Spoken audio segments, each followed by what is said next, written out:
लड़ाई कांग्रेस से लड़ेंगे या बीजेपी से, क्योंकि कांग्रेसियों को हरवा रहे हैं। देखिए ये आपके नेता भी मत से कह रहे हैं। देखिए जो ये जो संगठनात्मक राजनीति के कोई अगर विषय किसी का कोई सुझाव आया है तो उसको हम देखेंगे। क्या आप नहीं मानते कि कांग्रेसियों ने कांग्रेस बात आपका जवाब दे दिया मैंने। कांग्रेस की 37 सीट आई है, सोनीपत लोकसभा में 9 सीट है, 2 सीटों को कांग्रेस जीती है, 7 पे आ रही है। अगर ये 7 सीट और सोनीपत की आती तो कांग्रेस की सरकार होती, आप भी मुख्यमंत्री होते, क्या कमी रही? देखिए ये सही बात है। सोनीपत लोकसभा क्षेत्र से कांग्रेस पार्टी को बहुत उम्मीद थी, हमें बहुत उम्मीद थी, और भाजपा ने सोनीपत लोकसभा क्षेत्र के लिए इन 11 साल में कोई काम बता देंगे, कोई विकास कार्य नहीं किया। सोनीपत लोकसभा क्षेत्र में भारतीय जनता पार्टी ने 11 वर्ष हो गए, लेकिन कोई बताने लायक एक भी विकास कार्य किया नहीं। किसी भी क्षेत्र में, शिक्षा की क्षेत्र हो, कोई मेडिकल कॉलेज बना, कोई मेडिकल कॉलेज, कोई यूनिवर्सिटी, कोई कॉलेज, कोई स्कूल, मेट्रो की बात हो, औद्योगिक क्षेत्रों की बात हो, कोई सोनीपत लोकसभा क्षेत्र में मूलभूत विकास के लिए कोई कार्य किया नहीं। उसके बाद उम्मीद ये पूरी थी कि यहाँ से अच्छा परिणाम आएगा कांग्रेस पार्टी का, लेकिन आज एक और हमने संकल्प लिया, आपने सुना कि अब हम आगे की लड़ाई लड़ेंगे। जो कहाँ पर क्या बातें रही, वो सारी बातें संगठनात्मक रूप से भी हमने उन पर काफ़ी विचार किया है, और जहाँ कोई सुधार की आवश्यकता होगी सुधार हम लाएंगे। और लोग भी इस बार चुनाव के नतीजे से बहुत जागरूक हुए हैं, और आने वाले समय मुझे विश्वास है सोनीपत लोकसभा क्षेत्र में, आज से मैं दावा कर रहा हूँ, सोनीपत लोकसभा क्षेत्र में आने वाले समय में कांग्रेस पार्टी एक तरफा जीतेगी। बीजेपी कह रही है कि कांग्रेस के पास अब कोई मुद्दा नहीं रहा है। ये भाजपा का अहंकार बोल रहा है, भाजपा नहीं बोल रही। कांग्रेस के पास हर वो मुद्दा है जो हरियाणा के जनहित का मुद्दा है। आपने देखा, अभी आज भी मैंने बहुत से मुद्दे बताए, तो मैं एक मुद्दे पे नहीं, लेकिन भाजपा का अहंकार बोल रहा है। हर वर्ग के साथ जो वायदा खिलाफी भाजपा कर रही है, झूठ फूट और लूट की राजनीति जो भाजपा कर रही है प्रदेश में, उस झूठ फूट और लूट की राजनीति से हम लड़ेंगे। हम सच के आधार पर भाईचारे और ईमानदारी की राजनीति के लिए को बचाने के लिए इस प्रदेश में लड़ाई लड़ेंगे। मजबूत विपक्ष से बगैर नेता के कैसे लड़ेगा दीपेंद्र जी? मजबूत विपक्ष विधानसभा में बगैर नेता के कैसे लड़ेगा? वो सारी बात जो संगठन के लिए क्या तैयारी है?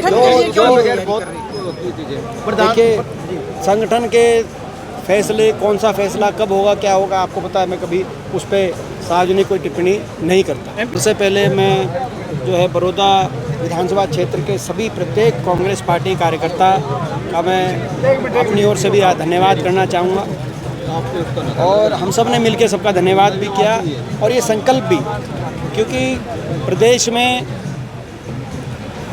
ये सही बात है कि एक माहौल कांग्रेस के पक्ष में था, और भारतीय जनता पार्टी ने झूठ फूट और लूट की राजनीति से मैनेज करके किसी प्रकार से अपनी सरकार बनाई। लेकिन ये सरकार जन भावनाओं के आधार पर सरकार नहीं बनी हुई।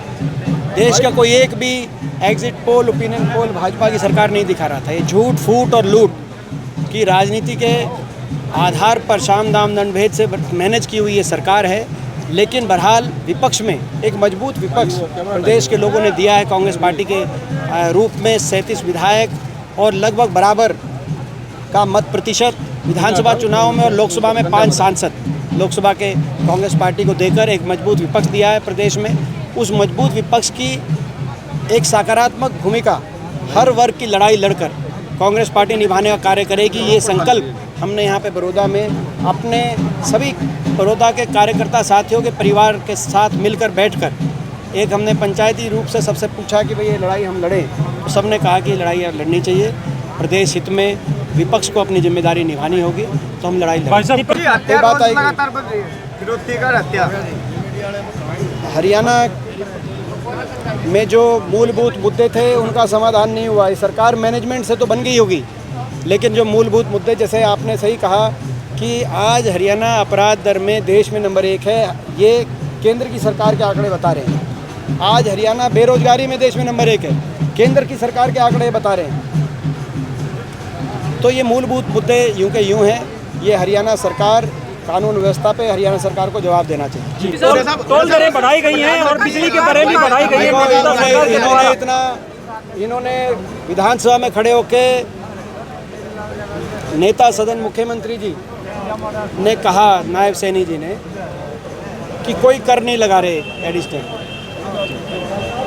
लेकिन इन्होंने क्या किया, विधानसभा के अगले ही दिन पहले टोल 15 रुपये बढ़ गए, फिर उसके बाद 40 पैसे प्रति यूनिट तक बिजली उपभोक्ताओं पर बिजली के रेट बढ़ा के उन पर बोझ डालने का काम किया। हरियाणा के केवल बिजली की मैं बात बताऊँ 5000 करोड़ के लगभग का अतिरिक्त बोझ हरियाणा के गृहिणियों पर, माताओं बहनों पर और बिजली उपभोक्ता पर 5000 करोड़ का अतिरिक्त बोझ डाल दिया। जबकि उतना ही 5000 करोड़ इन्होंने कहा वादा किया था कि हम 2100 के लिए अलग से रखने का कार्य करेंगे।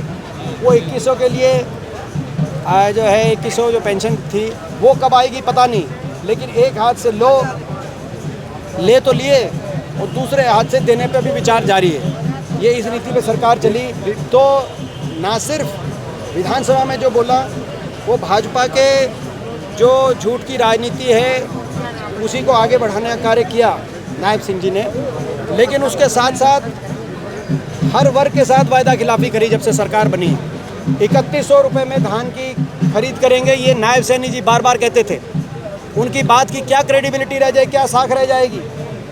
हरियाणा में सच और झूठ का कैसे तुलना होगी? धान का तो सीज़न गया, 3100 रुपये की जो MSP भी नहीं मिली और अब तो गेहूं भी आ गई। और सुनो, कहा कि HKRM के कर्मचारियों को पक्का करेंगे।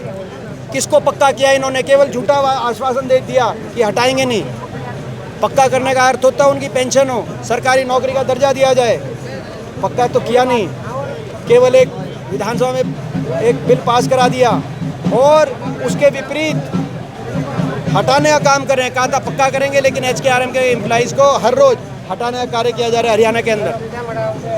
3/4 हरियाणा के जनता को इलेक्शन जीतने के लिए 3/4 हरियाणा के मतदाताओं को BPL की श्रेणी में पहुंचाने का काम इस सरकार ने किया। और अब जब चुनाव में अपनी जो राजनीतिक रोटी सेक ली तो मतदाताओं उनको भूल गए और उनको BPL से निकालने का कार्य सरकार कर रही है। और यहाँ तक कर रही है, कह रही है कि अपने आप नहीं तो सजा कराएंगे, अपने आप BPL से अपना नाम हटवाओ नहीं तो सजा कराएंगे। तो ये सरकार का झूठ का चेहरा आज प्रदेश के सामने दिखाई दे रहा है।